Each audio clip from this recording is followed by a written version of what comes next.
bueno, ¿eh? Hoy había otro de embolización prostática. Del Hospital Salvador y la clínica alemana.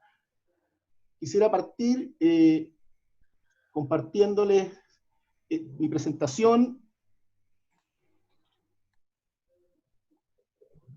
Este, como les dije, es el título que hemos elegido. Y este es nuestro flyer. Ahí están los 4 panelistas, y arriba, disculpe, los 4 expositores y arriba los panelistas. Estos son nuestros panelistas. Tenemos, como les dije, gente de Brasil, Argentina y Chile. Este es el programa donde nos vamos a mover. Primero voy a hacer esta introducción, después el doctor Gustavo Sepúlveda nos va a hablar de cómo evitar complicaciones al momento de colocar un filtro. El doctor, luego Carlos Vallejo, nos va a hablar de por qué hay que retirar los filtros y tiene algunos casos bien interesantes. Y finalmente el doctor Mendaro nos va a hablar de cómo hacer para aumentar la tasa de retiro, y entiendo que nos tiene una sorpresa con algunos casos extremos.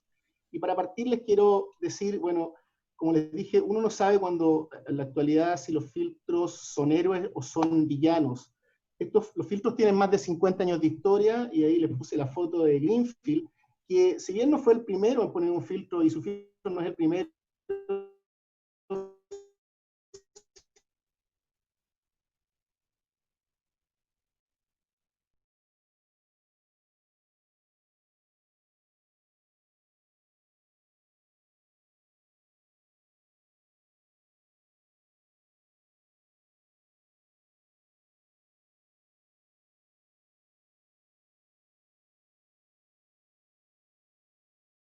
en un 3% más o menos, y esto es del registro RIETE, un registro europeo, y lo que se ha visto también con el tiempo es que la mortalidad de los pacientes con filtros ha tendido a disminuir. En Estados Unidos, más o menos, es la misma tendencia, tuvo un aumento hasta el año 2004, 2005, y de ahí se ha mantenido en un porcentaje del 10-13%, un poco más alto que en Europa.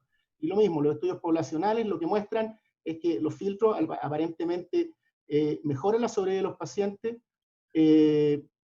independientemente de si el paciente está estable, no estable, lítico o no lítico. Estos estudios poblacionales aportan un poco de la evidencia actual de la utilidad del filtro, si bien no son estudios randomizados, controlados y tienen sesgos. El principal sesgo es que los pacientes que entran en estos estudios, que son de casos clínicos, son pacientes que sobrevivieron a un evento, pero por la cantidad de pacientes que incluyen, y este en particular incluye 2 millones de pacientes en Estados Unidos, son parte de la evidencia.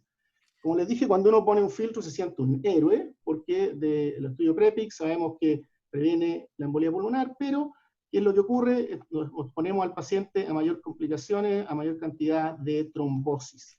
Y esto es lo que tiende a pasar, de esto nos va a hablar Gustavo. Hay migraciones laterales, hay tilt.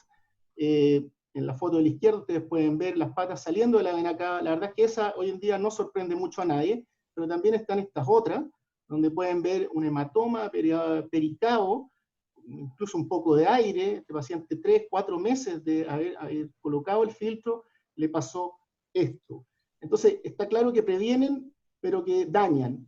¿Dónde está el punto medio? Nadie lo sabe, pero acá les traigo este estudio interesante, que este es del Departamento de Dispositivos Cardiovasculares de la FDA, y que básicamente lo que trata de hacer es un modelo estadístico para decir en qué momento el filtro es útil y en qué momento deja de ser útil. ¿Ya? Y todos sabemos que un paciente con una enfermedad tromboembólica aguda, hay un periodo en el cual ese paciente está más expuesto a una embolía pulmonar. Y estos autores lo que hicieron fue un score de riesgo neto, lo que se llama. Básicamente en el gráfico, mientras más abajo, más beneficio del filtro, mientras más arriba, menos beneficio. Ustedes pueden ver que desde el día cero, que se pone el filtro del día cero del riesgo, supuestamente, el mayor beneficio se obtiene probablemente entre los días 30 y 50. Después de eso, el beneficio empieza a disminuir. Y esto es lo que empieza a pasar, y esto el doctor Vallejo nos va a hablar un poco de eso. Cualquiera de las estructuras vecinas a la cava puede ser invadida, si se quiere, por el filtro. La aorta, el psoas, provocando dolor, el duodeno, provocando perforación. Esto es lo que nos vamos a abocar. Y es por eso que desde el año 2010 la FDA ya está hablando de que hay que retirar los filtros. Más aún hoy en día, en que hacemos mucho más intervencionismo, pacientes con trombosis extensa, logramos recanalizar vena, pero después se tapa el filtro, lo logramos destapar con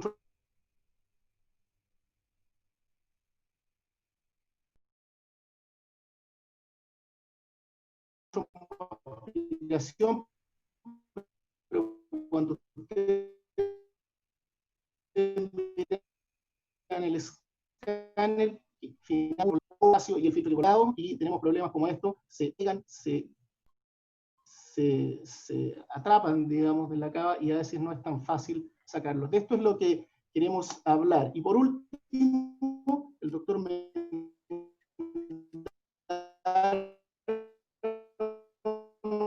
la vía es baja, es 14%, y es probable que uno necesite sacar más filtros. Las razones de por qué no saca un filtro ustedes las saben, hay muchas, el doctor Mendoza nos va a hablar de eso, y eso es la introducción que yo quería hacerle.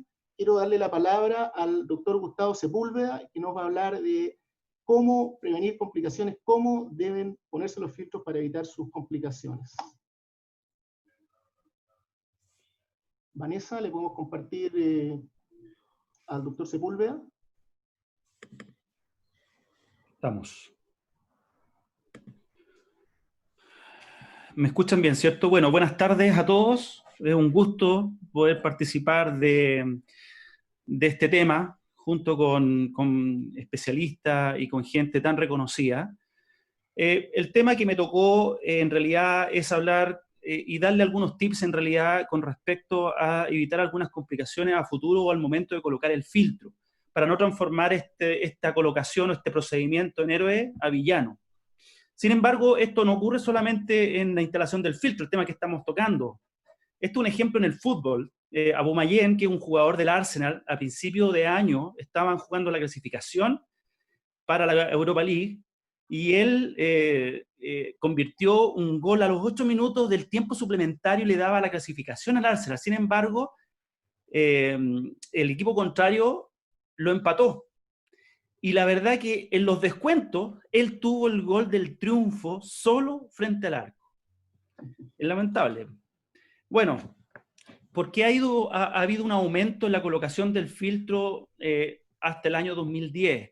Principalmente por un desarrollo tecnológico, porque hay una inserción percutánea más que una venotomía, porque han aparecido los filtros recuperables, porque realmente hay una baja tasa de complicaciones, porque han aparecido nuevos operadores, ¿cierto? Y porque hay una liberalización de las indicaciones. Sin embargo, el año 2010 la FDA colocó un warning sobre algunas complicaciones y sugirió retirar los filtros. Además que algunos juicios también empezaron a correr. ¿Qué son los filtros de vena cava? Son dispositivos metálicos colocados en la circulación venosa central para anular o disminuir el pasaje de trombo desde las venas periféricas hacia la arteria pulmonar. ¿Con qué objetivo? Para prevenir el tromboembolismo pulmonar. Felipe ya nos habló un poco de la historia, fíjense cómo partió esto, John Hunter, ligando las venas femorales, cosa que en la actualidad eso es impensable. Imagínense todas las complicaciones, pero era lo que había en ese momento. Y luego empezaron a aparecer las intervenciones en la cava, estos nuevos paraguas, ¿cierto? Y apareció el Greenfield, como lo dijo Felipe, y los filtros removibles. Los tipos de filtros que tenemos en la actualidad son principalmente los definitivos o permanentes y los recuperables o removibles. Hay algunos que son los temporales transitorios, que se ubican, como dice su nombre, temporales por horas o días, que algo voy a mencionar. Están los convertibles, que también dijo Felipe, que son estos dispositivos que después con una maniobra queda parte de este dispositivo en la cava, pero dejan de cumplir la función de filtro. Y también están los biodegradables. Están los filtros definitivos permanentes, y como lo dice su nombre, son aquellos que quedan indefinidamente en la cava. Aquí tenemos todos los que más frecuentes se usan o los que están en el mercado. No voy a hablar en detalle de todo, pero voy a mencionar algunas cosas.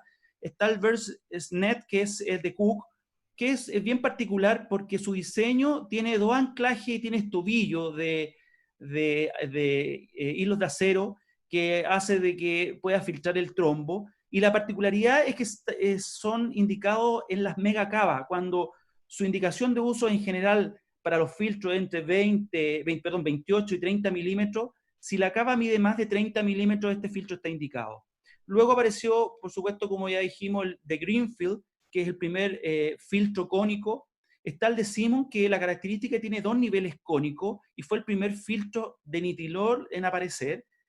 Luego tenemos el de Cordis, que tiene este diseño de doble canasta, tiene un perfil bajo, también una particularidad, y tenemos el de Brown, que es el Venatec LP, que ha sufrido modificaciones, por eso el LP, que bajó el perfil, y que si bien es cierto la FDA lo recomienda para 28 milímetros, tenemos que la CA Market incluso lo recomienda para cavas un poco más grandes. Si bien es cierto, es cónico, tiene estas 6 patas laterales que le dan bastante estabilidad.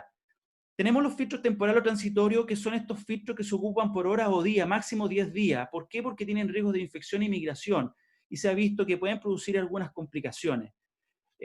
Uno de los que se comercializa, ¿cierto?, de Brown, se coloca por vía yugular y siempre están adosados y juntos a través de un catéter a través de la piel. Tenemos los filtros recuperables o removibles que pueden removerse luego de superado el riesgo de tromboembolismo pulmonar, eso siempre es la idea. Son similares en diseño a los definitivos, tiene menos áreas de fijación para evitar la adhesión, la epitelización en el endotelio, pero sin embargo tiene riesgo de migración esto. Se tienen que retirar y reposicionar en un tiempo determinado o pueden quedar en forma definitiva aumentando los riesgos. Estos son los que existen en el mercado. Los primeros que aparecieron, ¿cierto?, fue el de Cook, el Günther Tulip, que tiene estas asas alrededor de las patas como para evitar que penetre más allá de la pared de la cava. Tenemos el Optis, que tiene la misma configuración que el Trapiz, y una de las ventajas es que se puede retirar por femoral, es uno de los pocos que se puede retirar por femoral. Sin embargo, las indicaciones de retiro es prácticamente en el mes. El otro buen filtro que me parece que es el Delany, lo único que su perfil de introducción es un poquito más grande que el promedio, es de 8,4, y sin embargo puede ser retirado 3, incluso 6 meses, tiene un rango bastante bueno. Está el Select Platinum, que es de Cook. Este ha sufrido también modificaciones donde se han incorporado los brazos, tiene unas puntas de platino que mejoran su visualización, y también tiene unos ganchos para evitar que migren y que penetre en la cava. Este otro filtro de Argon también es bastante bueno, tiene una particularidad porque tiene un perfil bastante bajo, de 5, eso permite que entre por poplitea también, y se caracteriza porque este es uno de los pocos filtros, el único, que se puede colocar por over the wire, es decir, nunca se quita la guía, y eso nos permite que tenga menos tilt. Y está el ALN, que también es un buen filtro de acero inoxidable. Si bien es cierto, tiene un poquito más tilt que el resto, pero ese tilt no está demostrado que produzca más problemas a largo plazo. Y una mención de Crux, de Volcano, que es uno de los últimos que han aparecido, que tiene este diseño helicoidal, que es bastante bueno, hay menos experiencia al respecto, y que es de Crux Biomedical, que es de la empresa fundadora por el doctor Thomas Fogarty, y todos conocemos. ¿Por qué puede pasar este filtro de héroe a villano? Primero que todo, el procedimiento de instalar un filtro necesita un periodo quirúrgico bastante corto, es poco invasivo, es fácil y seguro en colocar estos filtros, tiene una curva de aprendizaje bastante rápida y previene una de las complicaciones que es bastante grave, que es el tromboembolismo pulmonar. Y eso nos hace abusar un poco de la confianza, saltarnos algunos pasos. Y esto, si se suma una mala elección del filtro y un pobre seguimiento de nuestros pacientes, pueden aparecer complicaciones. El filtro ideal debería ser de alta eficacia en atrapar los émbolos, biocompatible, bajo perfil, sin trombo, liberación fácil, reposicionable, fijación segura, que tenga una buena recuperación, que sea sencilla y nula, una nula mortalidad y baja morbilidad, bajo costo, pero esto no existe en la realidad. Fíjense que las complicaciones, si bien es cierto, van de 2 a 15%, la mayoría no son graves complicaciones, pero algunas sí lo son. Y lo único que voy a mostrar en este trabajo, fíjense que si bien es cierto, publicado, ya lo mencionó algo Felipe, en el 2005 hay un grupo que se trató con anticoagulante y filtro y otro solamente anticoagulante. Fíjense que protege los primeros 12 días por un evento tromboembólico. Sin embargo, si estos pacientes los seguimos a 2 años o a 8 años, este filtro se vuelve en enemigo, se vuelve en villano. Y ya no protege, sino al contrario, produce más trombo y más embolía. La ubicación generalmente es a nivel de las venas renales. Otra ubicación, de las venas renales hacia abajo. Otras ubicaciones, la verdad que la seguridad no está comprobado. No hay trabajo que comparen esta ubicación con ubicaciones suprarrenales o en vena cava superior. La ubicación suprarrenal generalmente se da en aquellos pacientes que tienen trombosis de las venas renales, trombosis de la vena cava, en aquellas ováricas tortuosas que tienen TEP o trombos sobre el filtro o duplicaciones de la vena cava o compresión extrínseca de la vena cava. Y ubicaciones en la vena cava superior, la verdad que son muy poco de incidencia muy baja. Las trombosis de la subclavia y del axilar no van más allá del 4% y el evento tromboembólico asociado a estas trombosis venosa profunda también son bajas. ¿Dónde accedemos? Lo más importante es saber dónde está la trombosis. Si una trombosis compromete la vena femoral o ilíaca, no podemos acceder por el mismo lado. Y eso generalmente lo obtenemos a través de una angiografía, o a través de una ecografía previa. Saber también si los pacientes tienen catéteres o no tienen catéteres en el cuello, no podemos acceder a través de ello. También está la preferencia individual y este asunto del COVID también nos ha hecho alejarnos un poco de la vía aérea, por lo tanto, uno de los más frecuentes abordajes son a través de la vena femoral común derecha y yugular derecha. ¿Cómo elegimos el filtro? Bueno, va a depender de la disponibilidad, de la experiencia, las características, el precio, etc. Pero es súper importante preguntarnos si lo vamos a retirar o no. Esa es una pregunta fundamental. Si no lo vamos a retirar, debemos colocar un filtro permanente. Pero esto ha ido desapareciendo con el tiempo porque han mejorado la calidad de los recuperables y por lo tanto, si estamos seguros que lo vamos a recuperar o tenemos alguna duda, tenemos que colocar un filtro recuperable.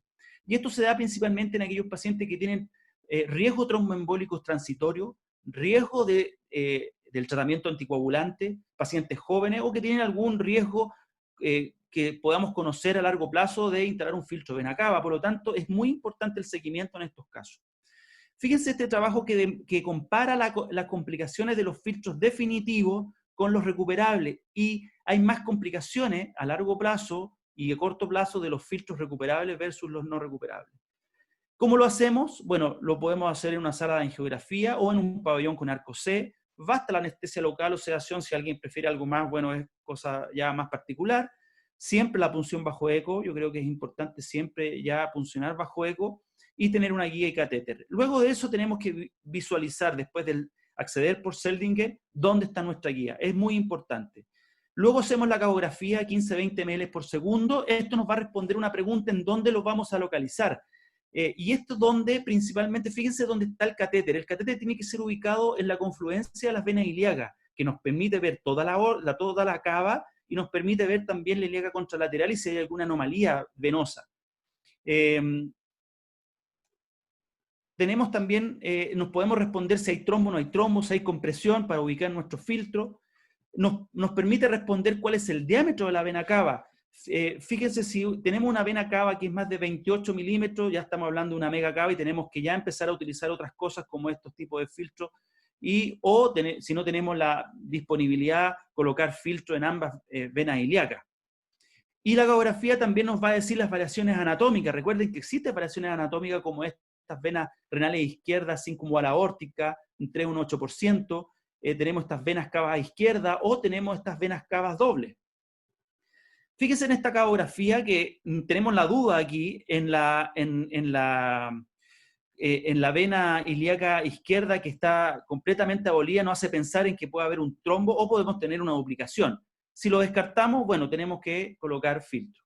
Y con esto ya podemos decidir, yo generalmente lo que hago es colocar una Kelly para poder identificar las renales. Esto es un modelo computacional que lo que nos dice es que esta ubicación permite no producir filtros trombos sobre el filtro. Por lo tanto, si ubicamos nuestro filtro en forma adecuada, nos convertimos en héroes y no en villanos. Y por último, el tilt es importante, no más allá del 15 a 30 grados, porque esto reduce la capacidad de filtración y la recurrencia de TEP. Y por lo tanto también aumenta la la endotelización del filtro y por lo tanto la dificultad del retiro. Y algunos casos muy cortos, este filtro que está ubicado probablemente en una vena lumbar, probablemente se pudo reposicionar, capturar y reposicionar.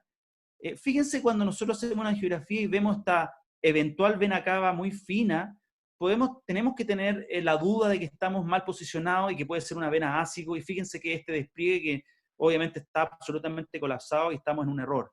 Tenemos este otro error que lo ubicamos sobre una vena circumoaórtica que hace de que se bypassee un émbolo eventualmente. esta otra en una vena gonadal. Fíjense en una vena lumbar y luego en una vena cava. Tenemos este filtro en la vena ilíaca común. Fíjense este filtro en la vena renal, pero ya esto es el colmo de colocar un nuevo filtro en una vena renal. También esto es otro error de no haber previsto que tenía un doble sistema, por lo tanto faltó un filtro colocarlo al otro lado. Este otro caso, fíjense que se colocó invertido y se colocó un Venatec encima, pero con la fleografía demostró que el primer filtro, el Option, estaba en la vena renal. Se pudo recuperar, se recapturó el Venatec, se recapturó también el Option y se pudo retirar. Este otro error en la aorta, fíjense. Y bueno, esto ya lo mencionó Felipe, que nos obliga a colocar filtro, una trombosis, que nos obliga a colocar filtro para tratarla, y estas otras posiciones que pueden comprometer la aorta, la columna, o pueden perforar algunos vasos produciendo pseudoneurisma que nos obliga a embolizar. Y la fractura siempre hay que identificarlo porque los trozos, fíjense este seguimiento donde se van perdiendo las patas a lo largo del tiempo y pueden embolizar al pulmón o pueden ir al corazón. Fíjense esta pata que está muy cerca a la coronaria derecha que fue necesario poder retirar, abierto. Bueno, como conclusión podemos decir que es importante seguir las indicaciones de uso y la técnica, no saltarse la rutina, hacer siempre la misma rutina, pesquisar las variaciones anatómicas para evitar errores, elegir eventualmente siempre un filtro de vena cava removible siempre y cuando lo vamos a retirar. Los filtros ideales no existen y no hay evidencia de superioridad de uno sobre otro. Probablemente este trabajo que está en camino nos va a permitir, que va a estudiar todos estos filtros, nos va a permitir cuál es mejor que otro. Muchas gracias. Muchas gracias, doctor Sepúlveda. Excelente presentación, creo que bien completa, nos deja en claro cuáles son los tips más importantes. Quería abrir un poco el debate, los panelistas pueden ir pensando las preguntas si es que tienen algún tema, pero quería preguntarle al doctor Eisele, de tantos filtros que hay, tantos filtros que se han hecho, ¿existe algún filtro que tenga mayor predisposición a complicarse? Y en Argentina, ¿qué filtros prefieren ustedes? ¿Cuáles son los que más se usan allá? Hay que darle el audio, por favor. Ahí estamos. Gracias por la invitación, Felipe.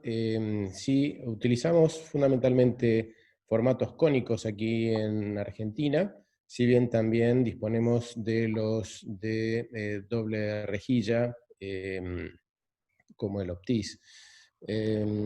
Este último, que tiene más superficie de apoyo, suele ser el que está como más recomendado de sacar pronto debido a que tiene una mayor incidencia de adherencia fibrótica en corto plazo. Así que un poco ese sería el resumen. Utilizamos fundamentalmente formatos cónicos y también utilizamos estos otros formatos de doble rejilla, pero siempre y cuando tengamos la posibilidad de sacarlos pronto.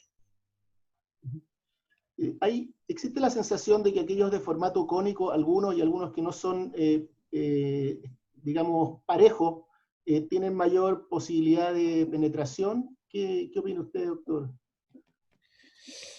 Pues la posibilidad de la penetración es muy variada. Me parece que hay elementos que no conocemos, que no sabemos bien, dado que hay pacientes que a poco tiempo de tener la colocación, se luxa las patas y quedan muy exteriorizadas, y otros pacientes que los llevan por meses, incluso más tiempo, y están los filtros en su sitio, están las patas sin atravesar en su sitio. Yo creo que tiene que ver, entre otras cosas, con la movilidad de la vena cava, la movilidad quizás también de la persona.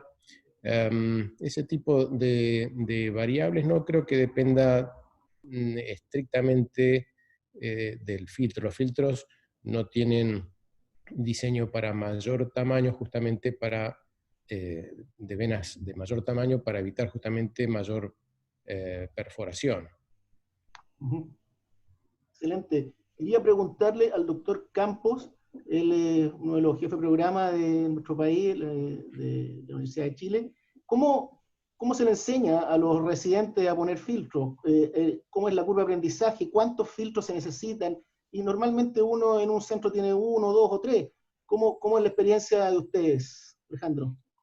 No, acá en nuestro hospital, en el Hospital de la Universidad de Chile, nosotros manejamos el ALN, el filtro, ese es uno, el Benatech, y también teníamos el Selec hasta hace un tiempo atrás. La verdad es que lo hacemos por vía percutánea en un pabellón de hemodinamia. El becado en sus 2 años, bueno, ponemos al mes en colocar alrededor de unos 4 o 5 filtros, yo creo, más o menos. La mayoría los pone el becado, lo hacemos por vía percutánea, como muy bien dijiste tú, debe ser siempre posición bajo eco. Y hemos visto, sí, complicaciones. Generalmente en escáner de seguimiento hemos visto, a nosotros nos pasó más sobre todo con el filtro Select, que veíamos que la penetración de la rama, la penetración se puede clasificar en 3 tipos. Tipo 1 cuando empuja en la cava, la 2 cuando está fuera, y la 3 cuando penetra un órgano. Hemos visto básicamente la tipo 1 y tipo 2, no hemos visto, gracias a Dios, tipo 3. La mayoría de los filtros lo hace, como les digo, el residente ayudado por un staff, va a mejor anestesia local. A mí me gusta preferentemente la vía yugular, mi otros colegas lo ponen por vía preferentemente femoral. Y la experiencia nuestra es básicamente ahora en el último tiempo con el ALN, que es un filtro bien fácil de colocar, se empuja incluso con la mano, con el dedo. Pero en relación a una pregunta que hiciste tú, Felipe, recién, de los filtros que tienen menos probabilidad de penetración, por ejemplo, el Benatech, que tiene una conformación circular, ese no tiene ramas que penetren o que salgan hacia afuera. De hecho, es uno de los que tiene menos penetración que otros. Pero eso básicamente. Muchas gracias, Alejandro. El doctor Lucas Freire pregunta por nuestro chat cuál es la estrategia para evitar la inclinación del filtro. Y le quiero devolver la pregunta al doctor Freire, de saber cuál es la experiencia en Brasil, cómo lo hacen ellos, pero quiero complementarte la pregunta porque cuando uno entra por la femoral derecha, o más aún si entra por la femoral izquierda, mientras más abajo deja el filtro, más posibilidades, o es más fácil dejarlo tilteado. En cambio, si uno lo deja más arriba, en general, la cava, digamos, le da soporte a la guía y tiende a dejarlo menos tilteado, pero eso también lo deja más cerca de las renales. ¿Cuáles son tus comentarios de esto? ¿Cómo lo hacen allá en Brasil? Muchas gracias. En la mayoría de las veces colocamos pela vía femoral derecha, usamos el Select de Cook. Tienes una parte flexible, ayuda a evitar el tilt. O pela via jugular, é mais retilínea, mas na maioria das vezes pela femoral direita, colocando mais arriba, conseguimos evitar o tilt. Excelente. Vamos a dejar hasta acá las preguntas. Quiero darle el paso al doctor Carlos Vallejo, que nos va a hablar de por qué debemos retirar los filtros, y después de su presentación podemos seguir con preguntas y comentando los casos. Doctor Vallejo.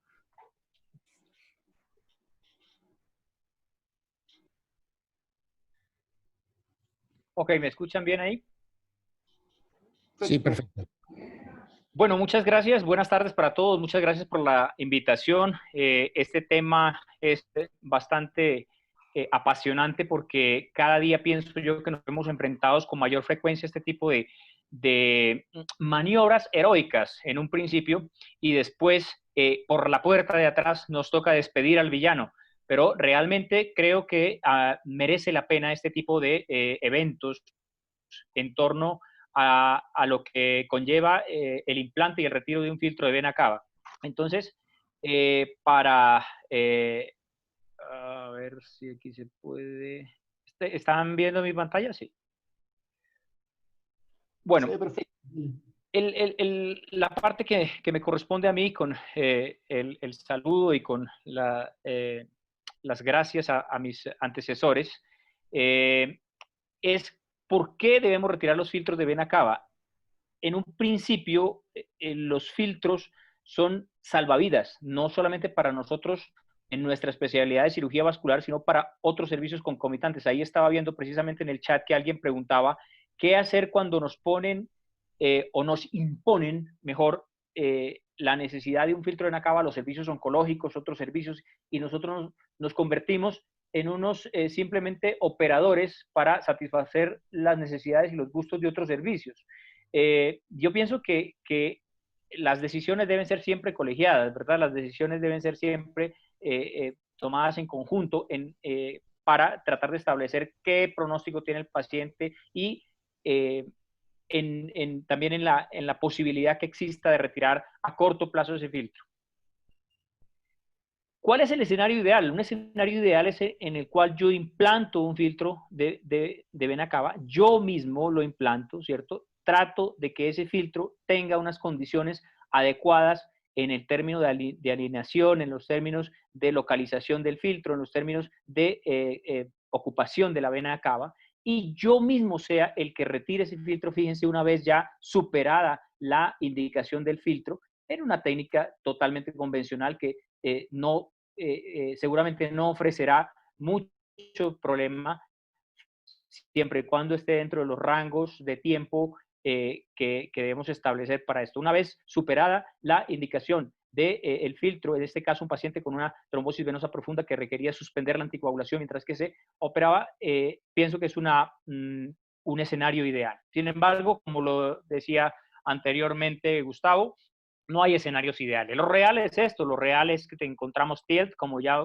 lo mencionó Gustavo también, encontramos fracturas, encontramos múltiples escenarios de desplazamiento, de migración, y eso depende mucho del tiempo, depende de la técnica, depende del tipo de filtro que hemos utilizado, pero también depende de las condiciones anatómicas de cada paciente. No todas las cavas son iguales, no todas las curvaturas de todo el eje iliocavo es igual, no es lo mismo un filtro por vía yugular que por vía femoral derecha, de manera que esto tiene mucho que ver con las condiciones anatómicas del paciente y con las otras condiciones. Esto ya lo había mencionado un poco Gustavo, pero este estudio simplemente yo, a diferencia de comparar los filtros y los tipos de complicaciones, yo lo que quiero es hacer énfasis en los escenarios a los cuales nos enfrentamos cuando tenemos un filtro a la fractura, a la migración, a la embolización, al TILT, que es un enemigo no menor, a la penetración, a la endotelización y a la posibilidad de atrapamiento de gran cantidad de trombos que se conviertan en agentes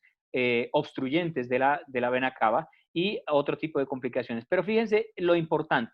Cuando se comparan los diferentes tipos de filtros, algunos tienen atrapamiento, mucha carga trombótica en el filtro y otros no. Aquí va mi pregunta. Hemos estudiado si es que estos filtros sí están sirviendo y estos de pronto están dejando pasar algo de carga trombótica hacia el pulmón. Eso será una pregunta que la tendremos que ir resolviendo con el tiempo.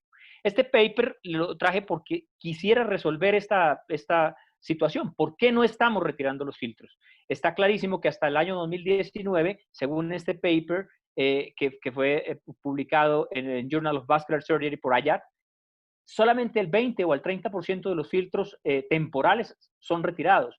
Y muchas veces nos vemos enfrentados a esto, en que nosotros tenemos una ventana terapéutica, una ventana de oro que va entre los 29 y los 54 días de implante, y posterior a esto, dependiendo claramente del tipo de filtro, pues ya empezamos a tener complicaciones y empezamos a tener problemas con este tiempo.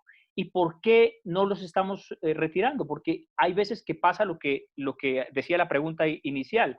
Nosotros no somos los generadores de la indicación del filtro. Luego el paciente retorna a los controles donde su médico tratante y perdemos ese seguimiento de los pacientes. De manera que unos somos los que ponemos los filtros, otros son los que los controlan, se nos pierden los pacientes y no estamos retirando los filtros por esa razón. Eso es lo que más o menos se ha estudiado hasta el año pasado.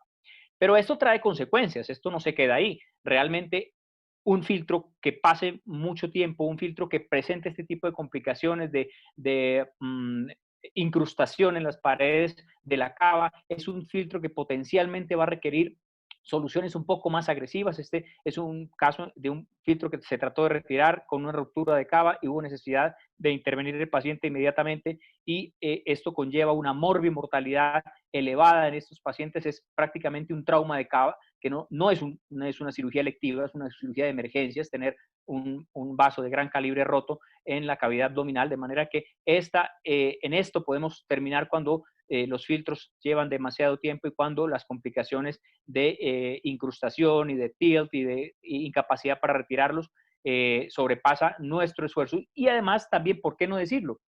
Cuando de pronto, entre comillas, nos encarnizamos mucho y insistimos mucho con el retiro del filtro. Hay que saber, yo pienso que cuándo hay que parar, ¿de acuerdo? Entonces, esta es una forma de repararlo. Esta es otra. Aquí surge mi pregunta. Si nosotros, y esa pregunta quisiera hacérsela a todos los panelistas, si nosotros tenemos como práctica frecuente en nuestros servicios retirar filtros de vena cava complicados, ¿cierto? Deberíamos pensar en tener en nuestra stock una endoprótesis aórtica, pues una endoprótesis, un stent cubierto, pues generalmente lo que tenemos son stent cubiertos de menor calibre, pero lo que tenemos son endoprótesis aórticas a veces para los aneurismas rotos que pienso yo que deberíamos tener en stock si nosotros nos enfrentamos a estos casos tan difíciles de llevar. ¿Y cuál es el escenario ideal? ¿Cuál es el filtro ideal? Como lo mencionaba Gustavo, pues no hay una situación ideal, pero hay aproximaciones como esta, es decir, ¿qué es lo que queremos o qué es lo que pretendemos? ¿Qué es lo que buscamos en un filtro? Que tenga un óptimo sistema de retiro, que tenga sus hooks, sus aparatos y sus dispositivos de retiro, sus anclajes. No sé si les ha pasado, pero muchas veces estos ganchos, estos hooks, están hechos de un material o de una consistencia, digamos, muy blanda, y al forzar un poco se rectifica completamente este gancho y perdemos completamente la posibilidad de anclarlo de aquí. Nos toca utilizar otras estrategias para tratar de sacarlo. Una capacidad de retención trombótica importante, unos elementos de estabilización. Ya vemos cómo hay filtros que tienen mayor riesgo de hacer tilt y hay filtros que se desplazan con mayor facilidad independientemente de la vía por donde se pongan, pero hay sistemas que tienen unos dispositivos y unos formatos de estabilización de unas patas de anclaje, pero también tiene unas patas de estabilización como el filtro Select de Cook, que permite un poco un despliegue un poco más recto y evita el tilt. El tilt no es solamente una consecuencia del tiempo de implante, el tilt también es una consecuencia del tipo de despliegue, como ya lo he mencionado. Y un menor contacto con la pared de la cava parece ser que resulta en disminuir los riesgos de complicaciones. Esto ya lo mostró Gustavo también, es simplemente para ver que es mucho mejor, menos complicaciones, un filtro permanente, claramente, que el mayor índice de complicaciones con los filtros temporales. Esta es la técnica convencional de retiro de filtro con los sistemas que trae cada filtro del retrieval.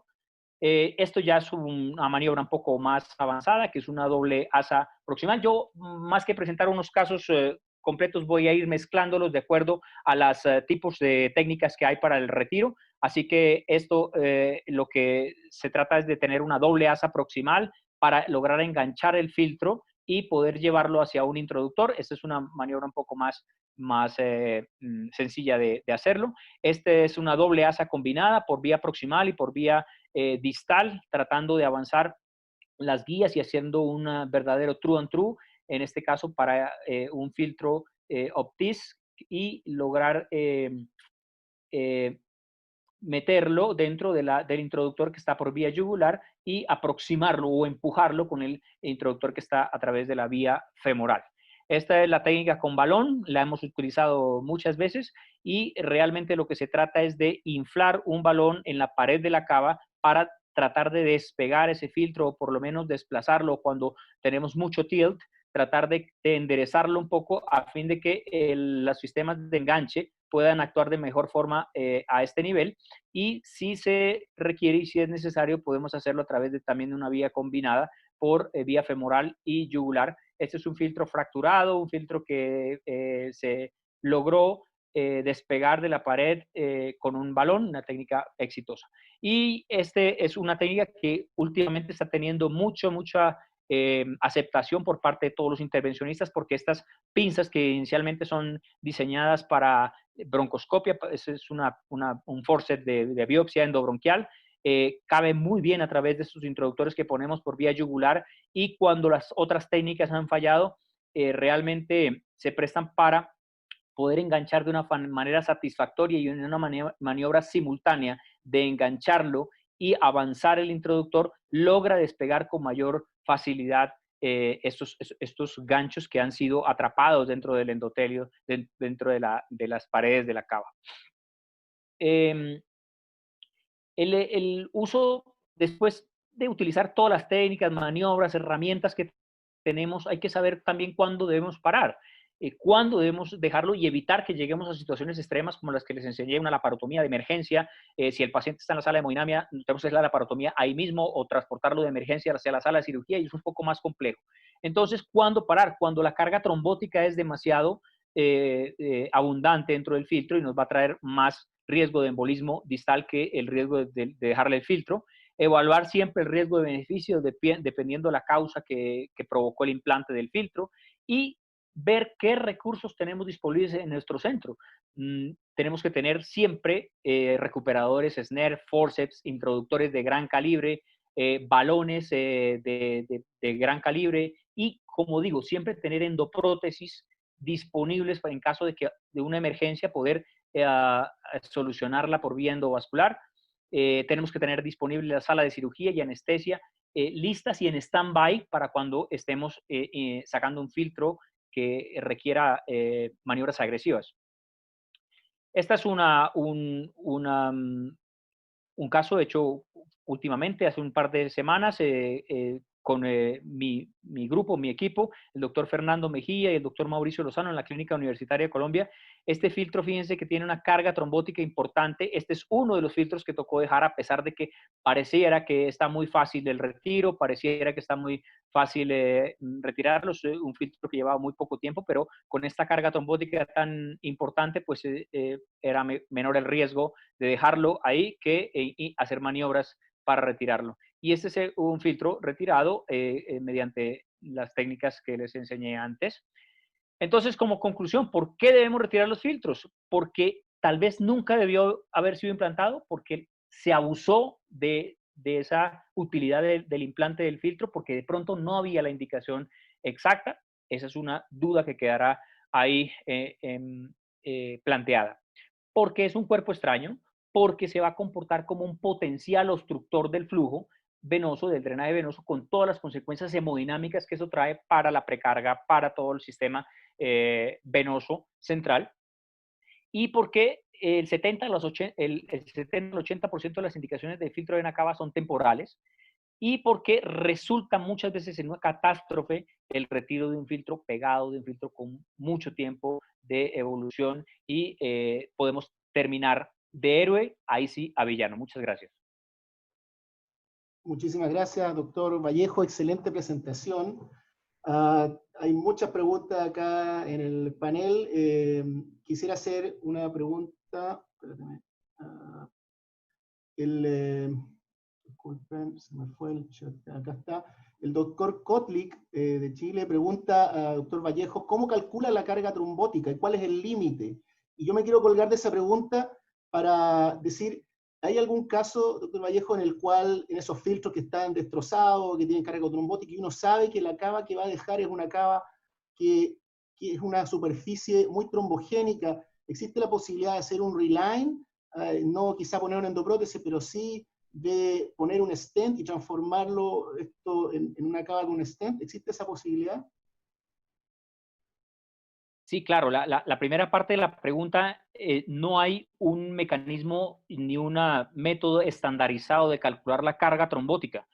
Si el paciente es programado por la consulta externa, lo que hacemos usualmente es hacer una tomografía y tratar de hacernos una idea mucho más certera de la cantidad de trombo que está ocupando el filtro. Esa es una, para poder decidirlo antes. La segunda es hacer la cabografía normal, como en el caso que les enseñé, y hacer diferentes proyecciones, porque muchas veces cuando lo hacemos AP tenemos una imagen de ocupación total de la, si me permiten, de la copa del filtro, y realmente cuando hacemos proyecciones oblicuas o laterales nos damos cuenta que simplemente es un segmento de trombo que se ha pegado a la pared anterior del filtro y nos da la apariencia de tener en tercera dimensión todo ocupado. Entonces, diferentes tipos de proyecciones. Y lo otro es tener a la mano IBUS. IBUS también puede darnos una información mucho más certera de la cantidad de trombo. De hecho, hasta se puede cuantificar.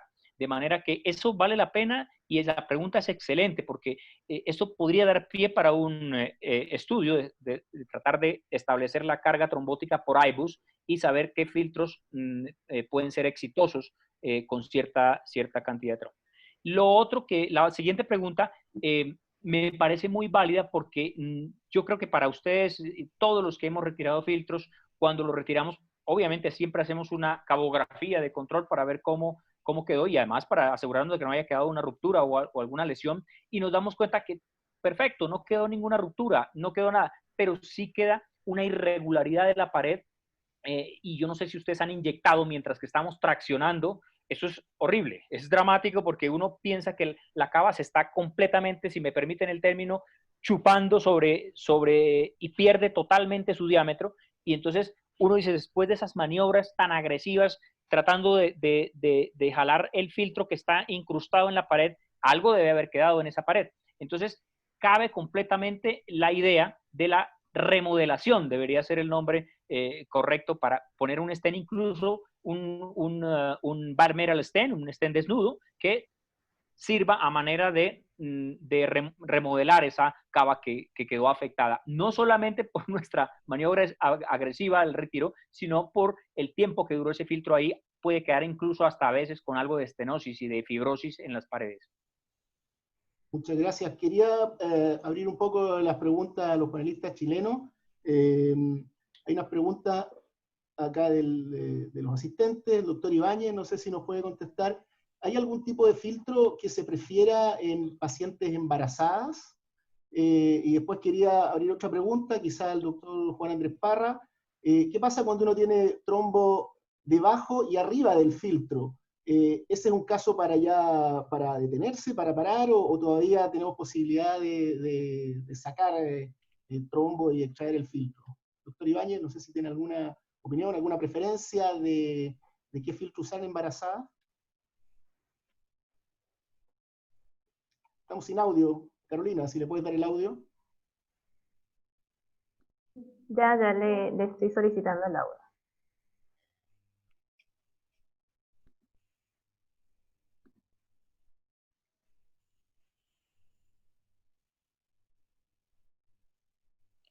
Doctor, ahí sí, está perfecto. Ahora sí. En realidad, la embarazada es un tema. Afortunadamente no nos corresponde muy frecuentemente tener que usar un filtro, y es netamente el caso en el cual la indicación del filtro es una indicación que tiene un término, que es temporal. Entonces se aplica muy bien para los filtros que son recuperables.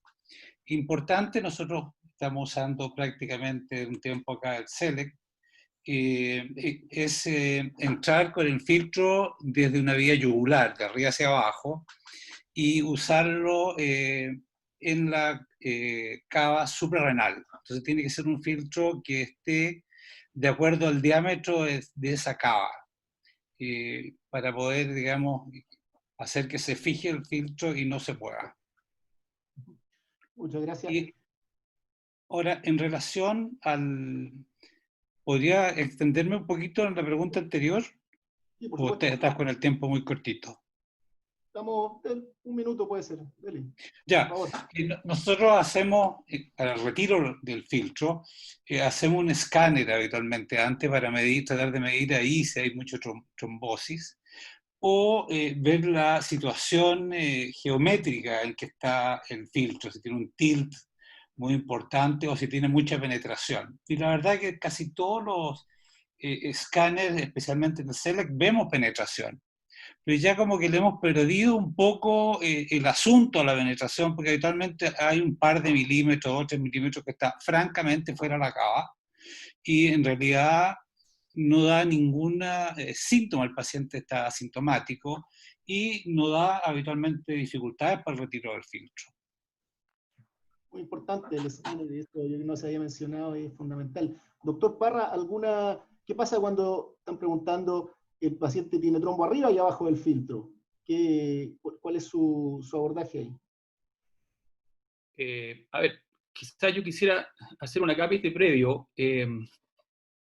Yo no sé si voy a ser un poquito abogado del diablo al respecto y quizás me vaya a ganar el oprobio, pero ya el título de héroe villano sería cuestionable, porque yo no sé si es héroe, claramente, con la evidencia actual. De hecho, no hay evidencia clara que demuestre realmente que el filtro salva vidas, primero que nada.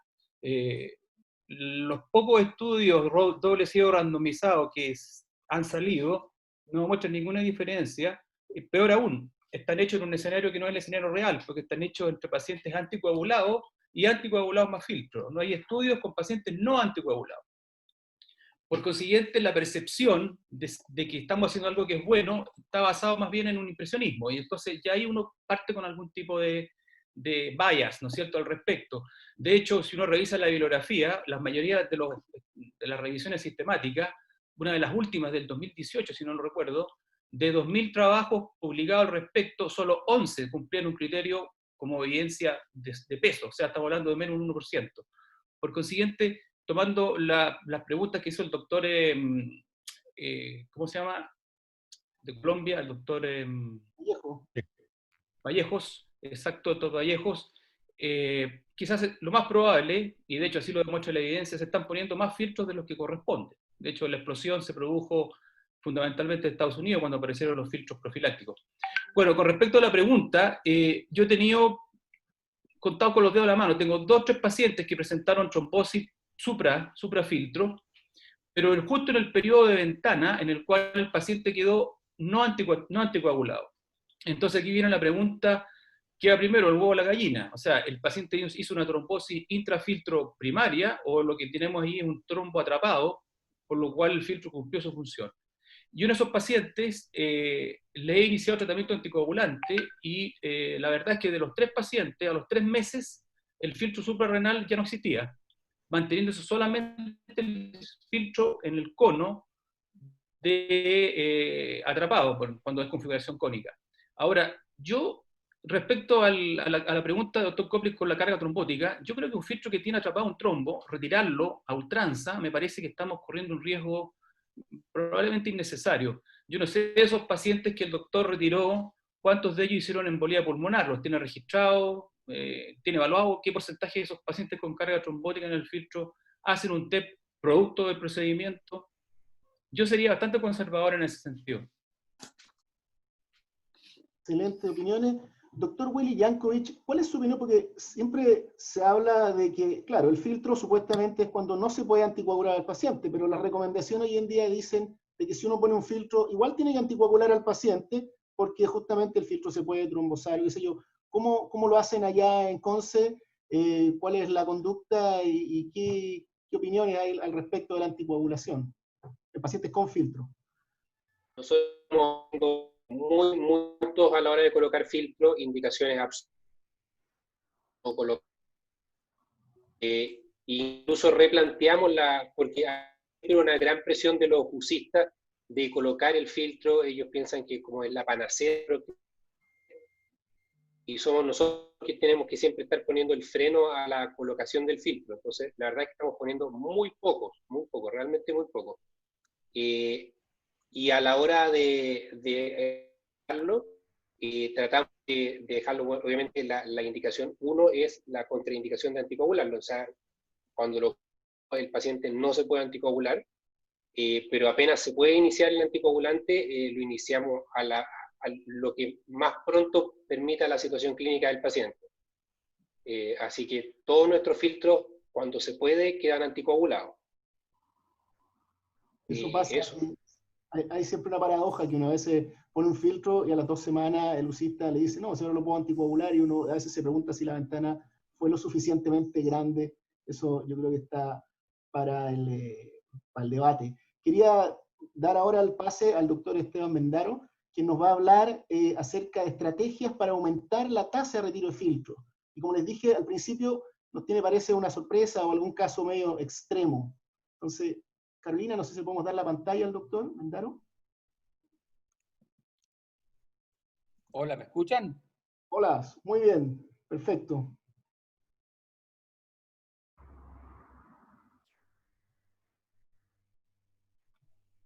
¿Ven ahí mi pantalla? No todavía parece. Yo la estoy viendo. ¿Está ahí mi pantalla, Carolina? No, no está ahí. A ver. A ver. ¿Tú ves tu pantalla? Sí, a ver, voy a compartir pantalla. Ahí sí, ahí está Ahí apareciendo. sí. ¿Le ¿Ahí la puedes dar? ven? Sí, ahí está, Sí, sí, perfecto. sí. Perfecto. Bueno, la verdad que me ha encantado verlos ahí a todos. El nivel de las conferencias realmente es muy grande y me han dejado muy poquito porque han dicho prácticamente todo. Le dejo mi email abajo y mi WhatsApp, si alguno quiere hacer alguna consulta, ahora o más adelante. Bueno, ya se habló claramente acá que los filtros tuvieron un momento que parecían los héroes, era cuando aumentó notablemente la tasa de uso debido a la posibilidad de haber filtros recuperables o removibles. Así que eso hizo que haya un gran aumento de la colocación de filtros, como ya se mencionó, de manera bastante impresionante. Pero bueno, después se vio que estos filtros que nosotros poníamos de más porque los podíamos recuperar, resulta que no se recuperaban. Y fíjense que la tasa de retiro es muy bajo, en estudios multicéntricos es muy bajísima y en un solo centro puede ser un poquito más alta. Y ya se habló acá de todas las complicaciones a largo plazo de nuestros amigos filtros. ¿Cuáles son las tasas que afectan los factores que afectan la tasa del retiro? Hay un montón, pero hay dos que se mencionaron acá. Uno es el tilt, o sea, el filtro debe estar bien puesto y por eso se hizo mucho hincapié en cómo colocar bien el filtro. Y la otra tiene que ver con la patología de base del paciente. Habitualmente los pacientes que tienen enfermedades terminales, los pacientes añosos o los pacientes que viven en geriátricos tienen una tasa muy baja de recuperaciones. Por eso es que uno tiene que prestar atención a este grupo de pacientes. La pregunta es, ¿yo debo aumentar o no mi tasa de recupero de filtros? Y la respuesta es obviamente sí. Pero ¿cómo hago? ¿Por qué? ¿Por qué tengo que sacar los filtros? Primero, esto es fundamental, está indicado y recomendado. Nos gusten o no, hay un montón de guías y están las recomendaciones y las indicaciones de FDA en el 2010, que ya se mencionaron acá, en donde dice que el radiólogo intervencionista, el cardiólogo intervencionista, el cirujano cardiovascular, el cirujano de trauma, el que hace bariátrica, o el de los cuidados primarios, tiene que estar a cargo de recuperar el filtro. O sea, nosotros somos los responsables de que el paciente se saque el filtro. O sea, no tenemos manera nosotros de eludir esa responsabilidad médica. Eso es fundamental, que antes no existía. La recomendación es que el filtro hay que retirarlo tan pronto como sea posible, una vez que no haya riesgo de embolia pulmonar, y por supuesto hay que considerar los riesgos y beneficios para cada uno de nuestros pacientes. Y por el modelo matemático que ya se dijo acá, el tiempo ideal para sacar un filtro es entre 1 mes y 2 meses. Normalmente como límite se pone hasta 3 meses, uno podría sacar el filtro sin ningún tipo de inconvenientes, aunque vamos a ver después que hay trabajos de filtros de promedio de más de 3.000 días puestos. Fíjese que la recomendación FDA lo que logró es que a pesar la tasa de TEP y de TBP seguía creciendo, la tasa de colocación de filtros cayó un 30%, aunque en Estados Unidos sigue siendo hasta 25 veces más alta que en Europa, que se pone, como ustedes saben, mucho menos filtros. Otro motivo, fíjense, nosotros no trabajamos para los juicios, pero la verdad, fíjense, si ustedes ponen en Estados Unidos filtro de Benacaba, lo que aparecen son un montón de oficinas de juicios, de abogados. Esta es una, se llama Tribeca, y fíjense por qué ellos le dicen a los pacientes que le hagan juicio. Por esto, por la recomendación de FDA, y porque nosotros no estamos al tanto de lo que pasa con estos pacientes. Actualmente hay 10.000 casos esperando resolución de la Corte Federal en marzo de este año. O sea que es un problema realmente importante desde el punto de vista judicial. Esto es una página de Chile que se llama Negligencias Médicas, un lindo nombre le pusieron, y habla de cuáles son las causas más frecuentes por las cuales un paciente nos puede demandar. Fíjense, esto es filtro, es un tipo de intervención quirúrgica. Falta por cumplimiento del cirujano o del operador del consentimiento informado. Otra causa. Daños causados por no seguimiento de protocolos y guías. O sea, si ustedes en la guía dicen que lo tienen que sacar y no lo sacan, los pueden demandar. Y esto, si bien no es un olvido de una tijera, de alguna manera dejamos algo adentro de un paciente que no debería tener. ¿Qué es lo que hacemos nosotros? O sea, una de las primeras cosas que hacemos es un buen consentimiento. Si quieren, hagan una copia de pantalla, saquen una foto.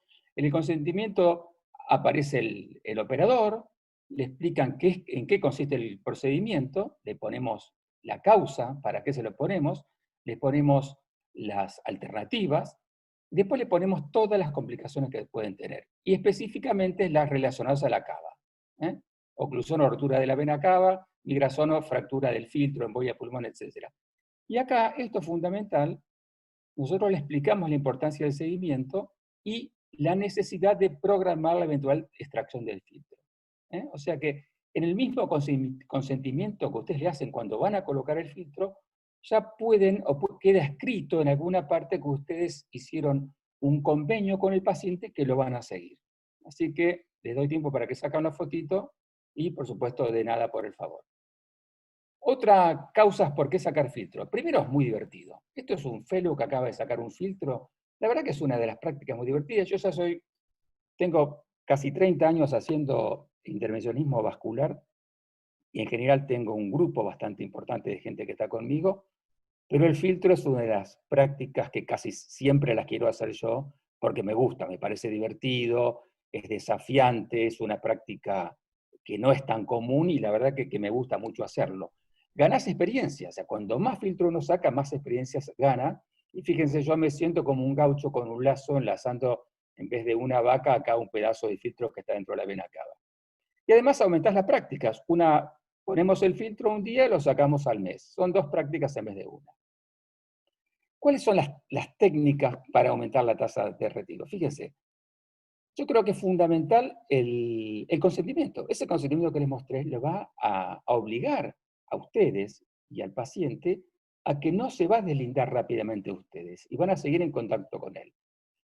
Otro consejo que se da en muchas partes y que nosotros lo hacemos con casi siempre que podemos, en los pacientes que se internan por profilaxis para filtro, las cirugías, como se mostró por ahí, las traumatológicas, el paciente que tuvo un accidente de moto, tiene traumatismo craneoencefálico y demás, ese paciente hay que sacarlo antes del alta. Hay sistemas de muchos hospitales que tienen lo que se llama una alerta electrónica en la historia clínica que dice este paciente se tiene que sacar el filtro antes del alta. Eso es fundamental. Otra cosa es poner, por supuesto, uno cuándo va a sacar al paciente. Como dijimos, entre los 30 a 60 días, o cuando uno pueda, o cuando quiera, pero hay que citar al paciente, hay que hacer una evaluación con el resto del grupo, con el hematólogo, con el clínico, a ver si se lo puede sacar, si le podemos sacar la anticoagulación, y después sí sacar el filtro. Alguien tiene que estar a cargo del seguimiento. A ustedes, quien quieran, un fellow, una secretaria, alguien que esté a cargo de que los pacientes tengan una planilla Excel o lo que sea, para que ustedes sepan que el paciente lo tiene que seguir y citar por lo menos al mes para ver cómo está y si le podemos sacar el filtro. Como dije, las alertas automáticas. Y la otra cosa que parece bastante tonta es esto, es conseguirse una pulserita que diga tengo un filtro puesto y el paciente se va a acordar que se lo tiene que sacar por lo menos durante un mes. Esto es una cosa muy sencilla, muy barata, y que no está mal, sobre todo en el paciente internado, poner una pulsera recordando hasta que se va de alta al menos que tiene un filtro y si se puede hay que sacarlo. Otra cosa antes de continuar con las maniobras más violentas. Acá en Argentina es un país que más psicoanálisis hay y acá todo el mundo sabe lo que es la resiliencia, que es la capacidad de una persona de reponerse frente a situaciones extremas como la muerte o cosas así. La vena cava es resiliente y fíjense lo que soporta la vena cava. Recuerden este muñequito, este famoso coyote que se caía y siempre se levantaba. Esto que ven acá, los que no saben, es un paciente boca abajo que le pinchamos la vena cava y le pusimos un catéter de diálisis que tiene 12 French y cuyo Pilleway tiene 14, 15 French. No sé si lo hicieron, pero el primero que hice, la sensación de clavarle un Pilleway 15 French por la espalda a un paciente era tremenda. 15 French. 15 French. se lo pusimos atrás por la espalda, el catéter funcionó, se lo sacamos, no hubo complicación.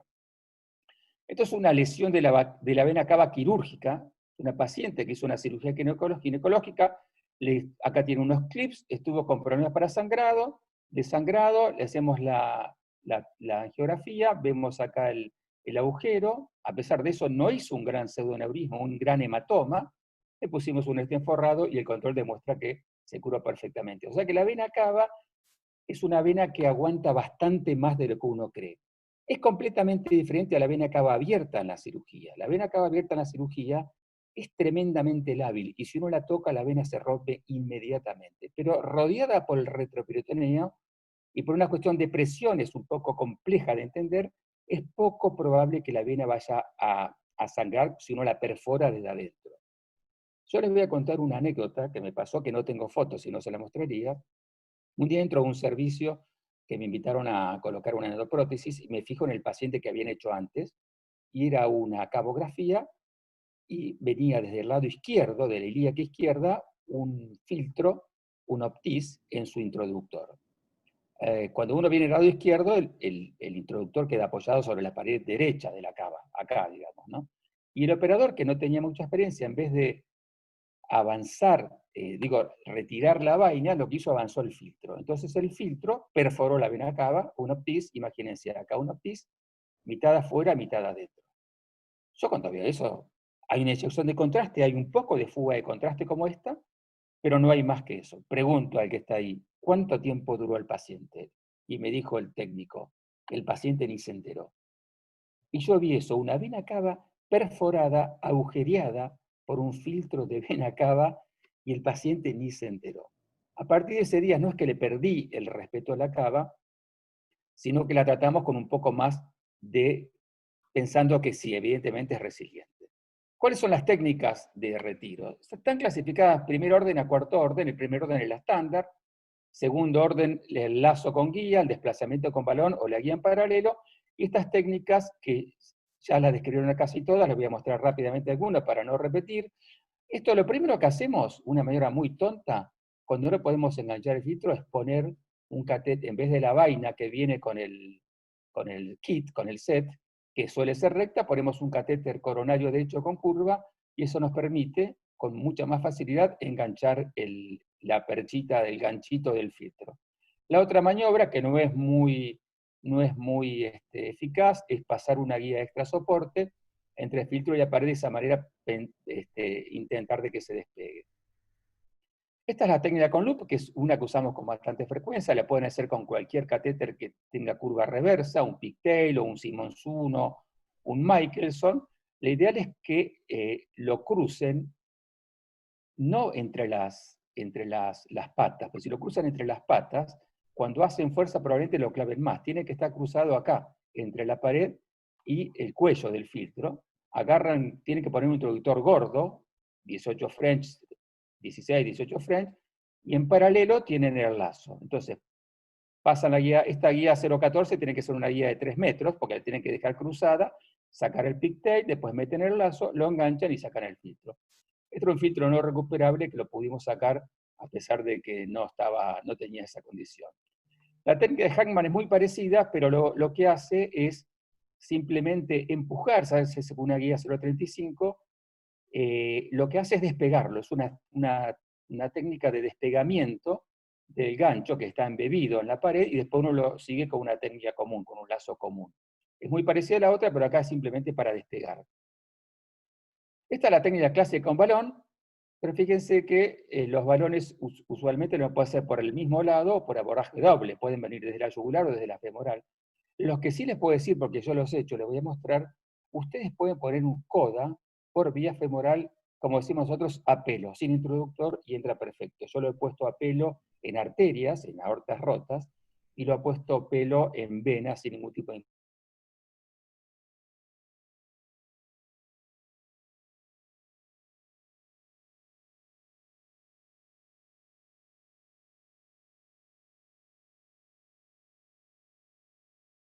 de 12 milímetros,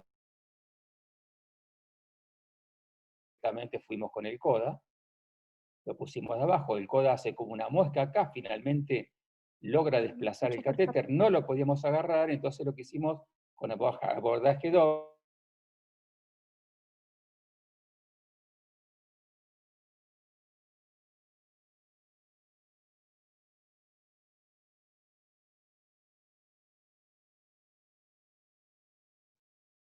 alguien preguntó hace un rato, fíjense, era el pedacito de íntima del cual estaba agarrado el filtro. O sea, siempre vamos a traer un pedacito de íntima. Está acá, es este pedacito que está acá, es lo que se voló de la vela cava luego de la extracción.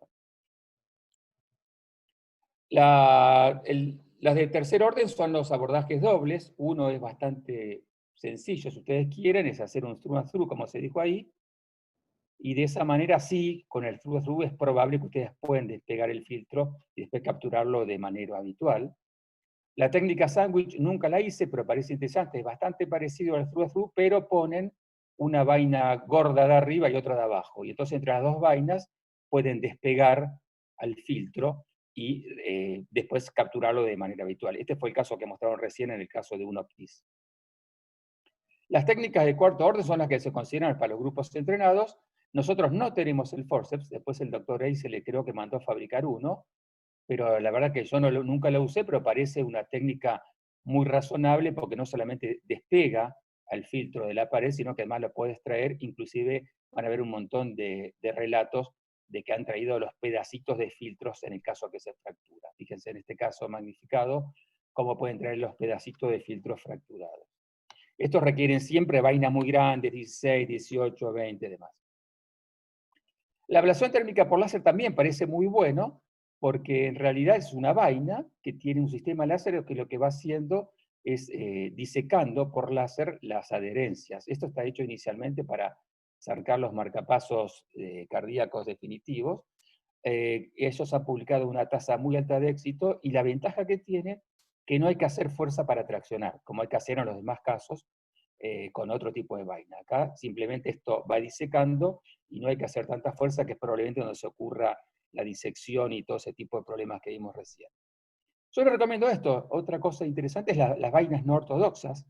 El Rusu Shida no tiene gran frenchaje y es cortito, pero es metálica y a veces puede llegar a servir. La Barna Bert de retiro de marcapasos también de Cook.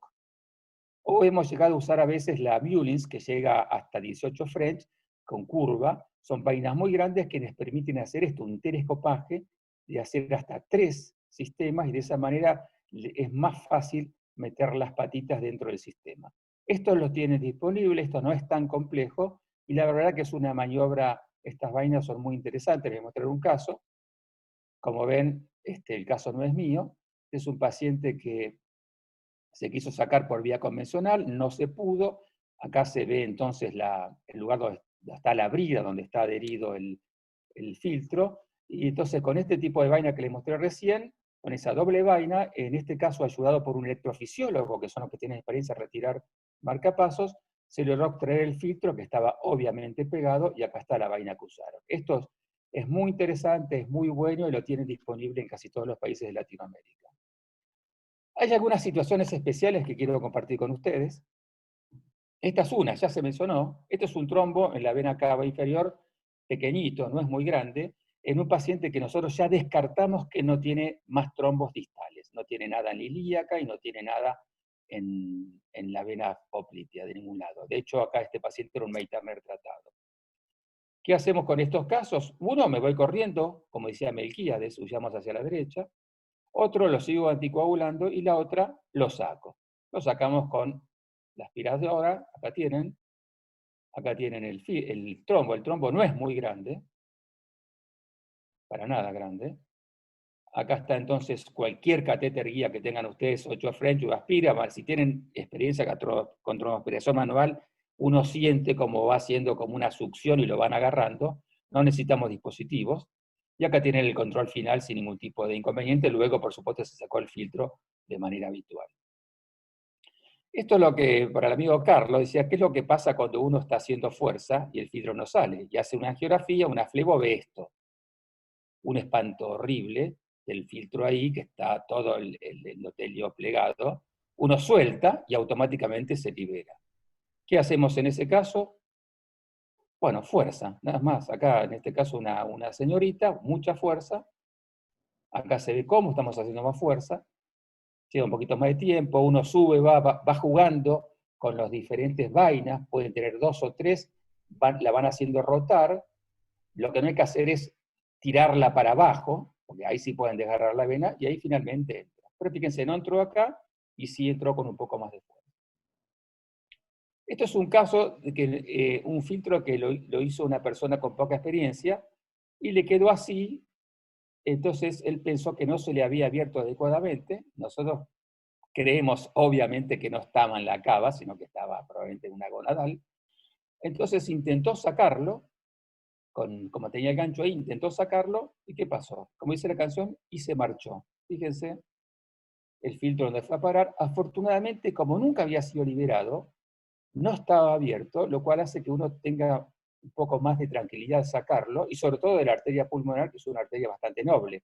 Un filtro en la aurícula derecha o en el ventrículo derecho, la verdad que no es muy lindo de sacar, sobre todo si tiene muchos ganchos. Ahí vemos que lo logramos enlazar con el lazo, y finalmente lo metemos dentro de nuestra vaina. Estos suelen ser sistemas triaxiales también, empezando de abajo con un 18 French y luego sistemas más chicos adentro. A veces la migración es más grave, como en estos casos, donde se ve en la ecografía el filtro con los trombos, y estos son claramente quirúrgicas, o este otro caso de la literatura, donde los filtros provocan grandes daños en cavidades y hay que sacarlos por vía quirúrgica. No hemos tenido ninguno de estos pacientes, estos son pacientes publicados. El anterior es un paciente nuestro, el de la pulmonar. Esto es sacado de internet, de YouTube. Este es un filtro penetrado. Si le hago el cuento corto, es penetrado al duodeno, se intenta sacar, en un momento el filtro se despega, se ve esta mancha de contraste y la paciente se hipotensa, baja a 40 milímetros de mercurio de golpe y se pone mal. Automáticamente el doctor pone 2 balones para controlar y inyecta un poquito de contraste por acá y ve esto. Esto es bastante raro, esto yo creo que ocurrió porque está con el balón inflado. Yo creo que si uno hace esta inyección con lavado es mucho menos, porque la presión cuando hay flujo normal en la cava es mayor que fuera de la cava, y es por eso que estas perforaciones suelen ser autocontenidas. Asomó su cara, estos muchachos famosos, por lo menos en Argentina, pero finalmente con un balón y con una, como se nombró por ahí, una endoprótesis, se logró resolver el problema. Pero fíjense lo interesante que el doctor Key cuenta en su video, es que el hematoma que hizo no es muy grande. Fíjense que no es muy grande, y probablemente la paciente haya caído mucho la presión por algo vagal, más que por otra cosa. Pero fíjense que a pesar de este agujero que se hizo acá, no hay una gran cantidad de sangre en el retroperitoneo como uno hubiese imaginado que iba a haber. Ahí hace un rato preguntaron qué pasaba en el caso de embarazo. Esta es una paciente que no tiene un embarazo, tiene un mioma gigante con una TBP de este lado. Entonces lo que se hace en estos pacientes, igual que en el embarazo, se hace una cabografía que se ve que la vena cava está comprimida, como si estuviese tapada, y se pone un filtro suprarrenal intrahepático y apenas se puede se lo saca. Y acá, fíjense la diferencia entre la vena cava comprimida y la vena cava liberada luego que se sacó el mioma. Por lo tanto, el filtro no se lo puede poner acá. Y otra cosa interesante que les quiero comentar es que si uno mide esta cava que está acá, que está aplastada, esta cava debe medir unos 32 milímetros. ¿Por qué? Porque muchas veces la cava con el paciente boca arriba se aplasta, y en el anteroposterior parece que mide mucho más de lo que mide. Por eso a veces hay que tener cuidado, porque uno mide algunas cavas con la regla o con el introductor que traen muchos dispositivos, y hay que ver la tomografía, porque la vena cava la mayor parte de veces no la van a ver redonda, la van a ver aplastada, y el diámetro real es al anteroposterior. O sea, es poco probable que les migre por más que esté un diámetro más grande. Y acá está después el retiro de este filtro sin ningún tipo de problema. Ya se nombró las complicaciones. Las complicaciones básicamente son la estenosis, el hematoma de la vena cava, la intususcepción con estenosis que está descrito, y la mortalidad del retiro es realmente muy baja, aún en esos casos que les mostré, muy complejos, está menos del 1%, bastante menos del 1%. Como conclusión entonces, hay que poner ahínco y fruición a la hora de recuperar filtros. Son 2 palabras que me gustan mucho utilizar, pero bueno, es eso, un poco ponerle pasión y ponerle ganas a la hora de recuperar los filtros. Creo que ese consentimiento que les mostré es muy importante porque les va a hacer recordar a ustedes y al paciente que tiene que sacar el filtro. Tienen que tener un sistema propio de seguimiento, que ustedes quieran, pero lo tienen que tener. Hay que ser muy refinado durante la colocación para evitar problemas durante la extracción. Para hacer las técnicas avanzadas tienen que tener una adecuada relación cefálico-dorsal. ¿Qué es esto? Es una relación que dice, o tienen muy poca cabeza o tienen muchas espaldas. O sea, o están medios loquitos o tienen mucha experiencia. Yo prefiero tener más espaldas que menos cabeza, pero bueno, hay de todo en la viña del Señor. Por supuesto, siempre, como se dijo acá, un equipo multidisciplinario. Si voy a sacar un filtro complejo, que hay que sacarlo porque el paciente lo requiere, tengo que tener a mano avisado al cirujano vascular, al mi cardiólogo intervencionista, al terapista y demás. Bueno, finalmente llegamos. Este es mi viaje que hice a Chile, es muy lindo, les recomiendo, se pueden hacer la carretera austral. Y hablando de paraguas, estas son las cosas más lindas que vi con paraguas en el Galería Real en París. Muchas gracias. Muchísimas gracias, doctor Mendaro. Excelente presentación. Creo que los datos y el consentimiento va a haber que socializarlo por mail porque está muy bueno y yo creo que es una cosa que hay que incluir. Quería darle la palabra al doctor Eitan Schwartz y después tenemos pendiente también, se nos integraron los doctores Manuel Espíndola y se nos integró el doctor Holguín. Y hay algunas preguntas de la audiencia que quiero hacerle al doctor Schwartz. Cuando uno tiene, yo creo que cuando uno tiene un dispositivo, cualquiera sea, y de las endoprótesis hemos aprendido mucho, que está claro que necesitamos un programa de retiro. Y cuando uno está trabajando con endoprótesis, con endofuga, uno a veces se pone tiempos, dice, esto lo voy a tratar tanto tiempo, o cuando uno quiere anular el soquete, por ejemplo, porque uno no puede estar eternamente con el paciente. Entonces, ¿hay algún tiempo, primero, para detener el retiro? ¿Cuánto tiempo consideras, Eitan, para detener el retiro? Lo segundo, ¿qué pasa con aquellos filtros que tienen más de 5 años, 6 años? Ok, hay que sacarlo, pero si durante 5 años el filtro no le pasó nada, ¿por qué le va a pasar algo ahora? ¿Cuáles son tus pensamientos al respecto? Micrófono, Carolina. Bueno, primero que nada, felicitar por la presentación del doctor Mendaro, muy interesante y de alguna otra manera va relacionado un poco con tu pregunta. O sea, uno ve que un procedimiento de retiro de un filtro para evitar complicaciones a largo plazo se puede transformar en una cosa muy desafiante, que técnicamente puede ser compleja, que uno puede requerir una gran cantidad de dispositivos y alternativas. Por lo tanto, bueno, primero que nada, elegir retirar los filtros que uno cree que realmente se pueden sacar. O sea, efectivamente, con gran cantidad de trombo, yo lo evito, digamos. Comparto la posición del doctor Parra, que la anticoagulación probablemente es el camino. Y bueno, al intentar sacar un filtro, yo esas maniobras con mucha fuerza, la verdad que hasta ahora no lo he intentado.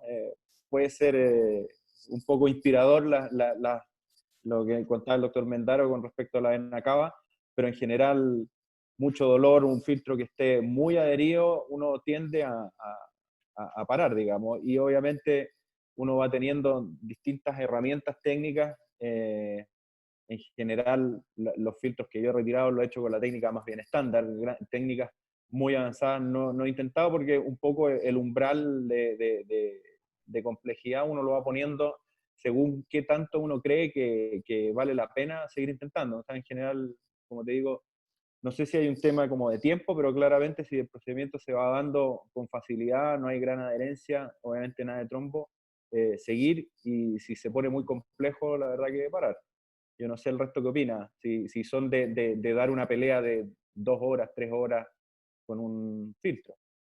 Sí, yo creo que uno se tiene que poner un tiempo y va a depender de la experiencia de cada uno, pero es bueno ponerse límites. No sé, está Manuel Espíndola, ahí, si es que nos puede dar su opinión, y quiero saber si tienes, o cómo es el programa de retiro que tienen, porque en el principio yo creo que poníamos filtros, pero lo que nos damos cuenta ahora es que estos pacientes son igual que las endoprótesis, igual que cualquier dispositivo, o sea, estos dispositivos tienen que salir, estos pacientes hay que estar siguiéndolos. ¿Cuál es el programa que tienen ustedes? Manuel, no sé si está por ahí. No, Doc, creo que perdió la señal. Perdió la señal. Perdió Ricardo, la señal. Ricardo, no sé si está. Sí, estoy en la clínica y tengo una señal bastante inestable. Escuchamos bien. ¿Sí, me escucha bien? ¿Sí? Ya, porque yo estoy acá, como te decía, estoy todavía en... ¿Aló? Sí, te escuchamos. Sí, ahí ya, ahí puse un fondo por lo menos. Bueno, yo estuve revisando los números personales, como hace 3 años que yo trabajo solamente en una institución privada acá, pero que tiene un número importante, bastante relevante de camas críticas. Hay bastante paciente que puede ser susceptible de indicación de filtros de vena cava.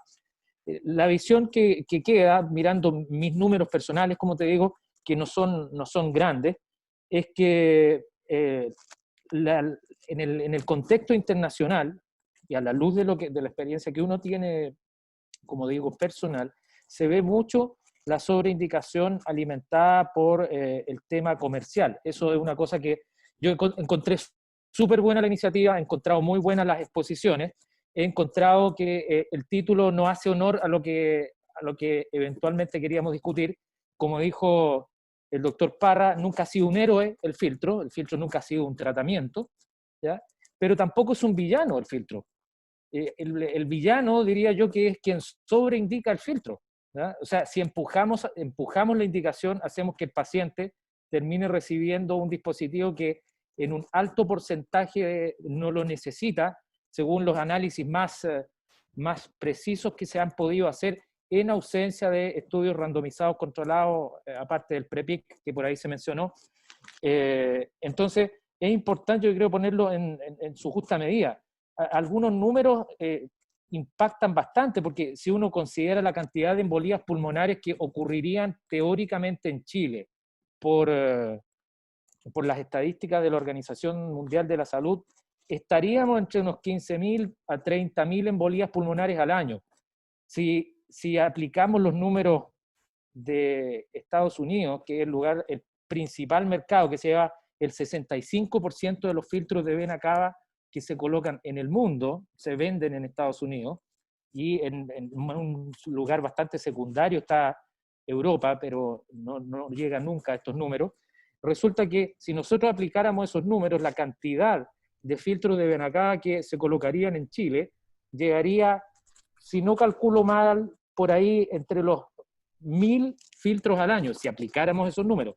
Y si a eso le hacemos cuentas desde el punto de vista comercial, estamos hablando de un mercado que va entre los 250 y 800.000 dólares al año. Entonces, hay que tener eso en cuanto al costo del filtro. No estamos hablando también del costo de la hospitalización del paciente, del costo de los honorarios y todas esas cosas extra, sino que estamos hablando de que hay un sesgo importante empujado por la industria. Eso la verdad es que me parece que es lo que hace convertir o ponerle este traje de villano a un dispositivo que, cuando está bien indicado, puede ser una buena alternativa.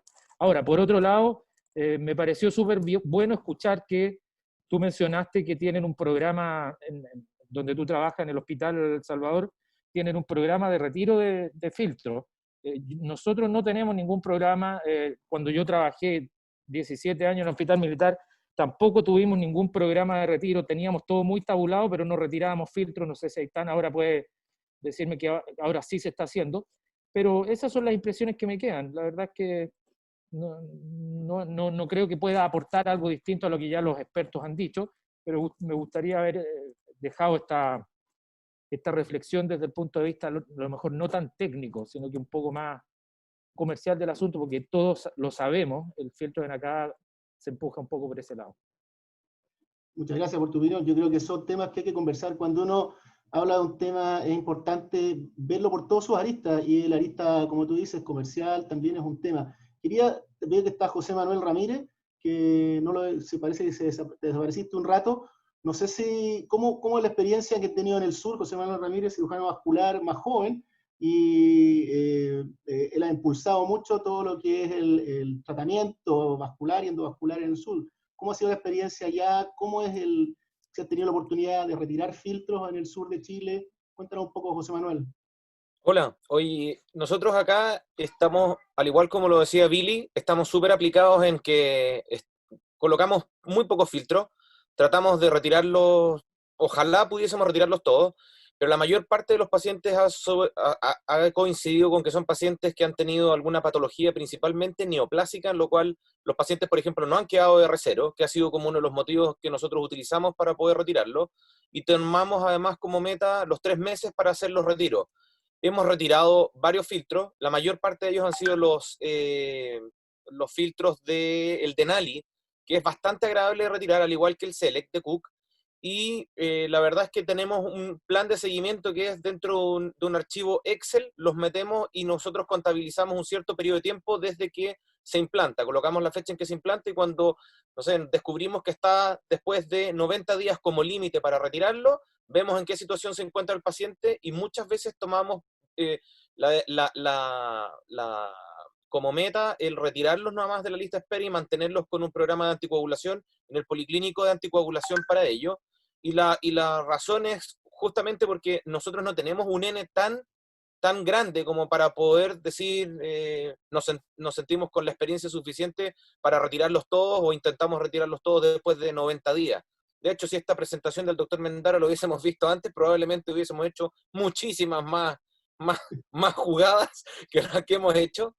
Pero afortunadamente de todos los filtros que hemos intentado retirar, solo uno no hemos sido capaces, y la razón fue justamente porque el tilteo que hizo el Denali quedó muy pegado a la pared, se fusionó, probablemente se ve repetilizado, y justamente no nos atrevimos a hacer ninguna de las cosas que publica ahí el Doc Mendaro, pero ha sido única y exclusivamente por el bajo riesgo y porque justamente el paciente tenía una condición de base que tampoco alimentaba las expectativas de insistir mucho en ello, entonces lo abandonamos, y era un paciente que tenía 4 de las patas del Denali, estaban fuera de la cava, y estaban fuera de la cava, será 2 milímetros.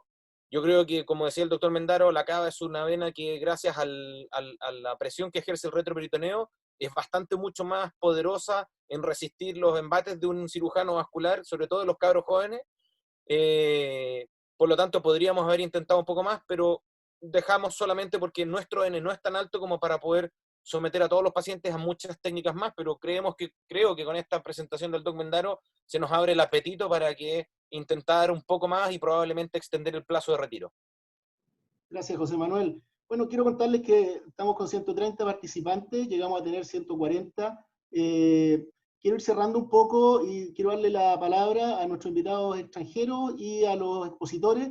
Lucas, ¿qué programa o cómo manejan ustedes estos pacientes, el retiro de filtro? Me quiero centrar un poquito en ese tema. ¿Tienen algún programa? ¿Cómo los siguen? ¿Los citan a los pacientes? ¿Citan algunos, los de más riesgo? ¿Cómo lo hacen en Brasil? Tentamos retirar todos los filtros, seguimos los pacientes de nuestra institución, siempre que posible seguimos en nuestro consultorio, después de la alta del hospital. Tentamos retirar quase todos los filtros nos últimos anos. O limite para retiro no 3 meses, mas temos casos de retiro de mais de 1 ano, e no caso mais extremo, caso de uma mulher com 13 anos de filtro, com complicações de perfuração da vena cava. Uma das patas do filtro perfurou a vértebra lombar, L4, paciente com dolor lombar, mas com técnicas avançadas logramos êxito na retirada, com fórceps endobrônquico, com bainha laser, mas tentamos catalogar todos os pacientes que foram implantados filtros para posterior retiro. Una pregunta que hace del doctor Mendaro, una pregunta acá del público. En el sistema triaxial, ¿qué frente a cheque y catéteres recomienda en primera instancia? El sistema triaxial que... Son muy lindos los sistemas esos de BIRT que mostré. Esos son lindos porque puede usar de esos de alto frenchaje y adentro el kit de recuperación de Cook. Perfecto. Una pregunta corta al doctor Eisele para ir cerrando. el uso de ecografía, tanto o sea, endovascular o de ecografía transabdominal para colocación o manejar retiro de filtro, ¿es útil, no es útil? ¿Qué experiencia tiene? ¿Sirve o no, doctora Isele? La colocación con ecografía la hemos hecho muy pocas veces, la hemos hecho en pacientes en camas de terapia intensiva donde no había posibilidad de desplazar al paciente a la sala nuestra de hemodinamia en condiciones de mucho riesgo de desplazamiento, pacientes muy inestables, también con ecografía, pero también con rayos X, sea con radioscopía o con placas, porque si no, no hay manera de tener certeza clara de la altura de la liberación. Hemos hecho muy pocos pacientes de esa manera, no es para nada recomendable hacerlo, porque justamente lo que estamos discutiendo es de tener la mayor certeza y precisión en la colocación, esperando el momento del retiro que sea también simple y sencillo. Pero sí lo hemos podido hacer. Muchas gracias. Gustavo, para ir cerrando, ¿algún comentario, un mensaje para la casa de tu presentación, de la colocación? Después Carlos y finalmente Esteban Mendaro, un mensaje final. Yo creo que lo principal es ceñirse a las indicaciones de uso de los filtros de Sacaba. Recuerden que la indicación absoluta son aquellos pacientes que tienen trombosis venosa principalmente proximal o con embolía pulmonar y que no se pueden anticoagular, por lo tanto ceñirse a eso y no saltarse pasos. La verdad que, y una tercera cosa que probablemente es bastante importante es tener alguna imagen previa o tener bastante precaución en el momento de la cabografía para descartar algunas anomalías vasculares. Y antes de terminar, darle las gracias a todos ustedes y feliz de haber compartido con ustedes. Gracias. Gracias a ti, Gustavo. Carlos, ¿algún comentario, un mensaje final? Mira, como mensaje final yo voy a dejar esto que me compartió mi colega, compañero, amigo de la Clínica Colombia, aquí en Bogotá. Dice, la mejor forma de describir si el filtro es héroe o villano es el caso que se hizo hace 2 semanas. Héroe, porque en un Mike Turner con un trombo casi que flotando en la unión iliocava, poner ese filtro nos ahorró mucho riesgo de embolismo pulmonar. De hecho, había mucho trombo atrapado en el filtro. Se trató el Mike Turner trombosado, ¿cierto? Y villano, cuando tratamos de ver la carga trombótica, está lleno de trombos y ahora no sabemos qué hacer con el filtro porque no sabemos si lo vamos a retirar o no sé. Héroe, villano. Muchas gracias a Vanessa, muchas gracias a la compañía Cook por esta invitación, muchas gracias a todos. Ha sido un enorme placer compartir esta experiencia con todos y unirnos en una única voz latinoamericana en torno a este tema. Ha sido una experiencia deliciosa. Gracias. Gracias a ti, Carlos. Esteban, ¿algún mensaje final para ir cerrando el tema de los programas de retiro, de por qué retirar? No, bueno, en general coincido con lo que dijo el doctor Parra. La colocación de filtro es una de las actividades que se hace que tiene menos evidencia científica. Lo cierto es que se siguen haciendo y no vamos a discutir acá por qué. Y lo que sí les quiero decir es que ¿por qué a veces nos vemos obligados a sacar filtros después de mucho tiempo? Porque un día le va a llegar un paciente joven que está anticoagulado por el filtro, que quiere hacer deporte, o que quiere ir a esquiar, o que quiere hacer un montón de cosas, y no lo puede hacer. O sea, ser joven y estar anticoagulado es una desgracia. Entonces, esos son los pacientes que son los problemas. Dice, doctor, yo no quiero estar más anticoagulado, no puedo hacer esto, no puedo jugar al fútbol. La anticoagulación tiene una tasa de casi del 8% anual de complicaciones hemorrágicas. Entonces, no es que la anticoagulación también es una nena buena, también tiene su parte de villano. Entonces, en esos pacientes uno se tiene que sentar a explicarles por qué vamos a hacer este tipo de maniobras. Así que ese es un poco el concepto, que no nos olvidemos que también hay parte de villanía en la anticoagulación. La verdad, como dijo el doctor, ha sido un placer escucharlos y esperemos organizar otro de estos porque la he pasado bárbaro y he aprendido mucho. Muchas gracias, Vanessa y Caro. No, gracias a ti, Esteban. Bueno, como les comenté, llegamos a tener 145 participantes, hay 120 en este momento, llevamos 1 hora 40, creo que hemos abordado bastante bien el tema. Les quiero dar las gracias a los expositores y a los panelistas, con todos comentarios muy aceptados, todos comentarios muy al callo, simplemente eso, y espero volver a verlos, los chilenos en algún meeting o por ahí en algún Zoom, a los extranjeros cuando, bueno, se abren las fronteras, pues. Así que eso, pues. Muchas gracias a todos y damos por terminado este webinar. Hasta ahí, que estén bien. Chao, chao. Chao. Gracias a todos. Hasta luego. Muchas gracias. Chao, chao. Chao, chao.